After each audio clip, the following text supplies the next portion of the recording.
what do you think is the most common plastic surgical procedure? And if you said Botox, you are right. So if you can call Botox injections a procedure, then they are the most popular. Hugely popular. I even get Botox, although I can't give it to myself yet. So what does Botox do? Botox is simply a material synthesized in a lab that will paralyze small muscles and inactivate them for anywhere between 3 and 5 months. The common or most common areas to use Botox would be the frown lines between the eyebrows, which is where I get mine, but it's worn off by now. The forehead to prevent transverse forehead wrinkles, and the crow's feet. So there are other areas around a person's face that can get Botox.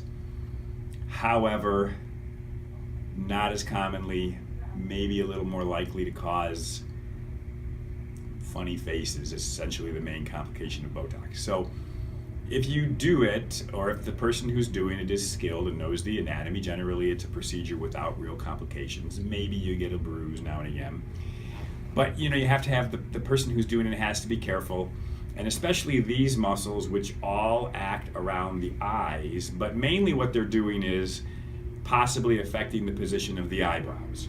So if someone comes to me and says, I want my eyebrows to go up a little bit, the way I prefer to do it would be paralyze this muscle, which pulls the inner part of the eyebrow down, paralyze a part of this muscle, which pulls the outer part of the eyebrow down, which allows the frontalis or the forehead muscle to lift the eyebrows naturally without being opposed by the muscles that pull the eyebrows down. Other ways that can be accomplished is by injecting the central portion of the forehead, leaving the outer portion of the muscle still active. However, that can occasionally give a person a Cruella de Vil look. One more thing to say about Botox: very careful if you're having Botox in the forehead, because if you paralyze the entire muscle, your eyebrows will fall, giving your upper eyelids a very heavy look. Quite often, if a person comes in and wants the forehead wrinkles taken care of, the whole reason they have those wrinkles is because they're lifting their eyebrows up to compensate for the fact that they've dropped as they've aged. So that has to be assessed before any Botox is given. Otherwise, you're going to look really tired for about 3 to 4 months.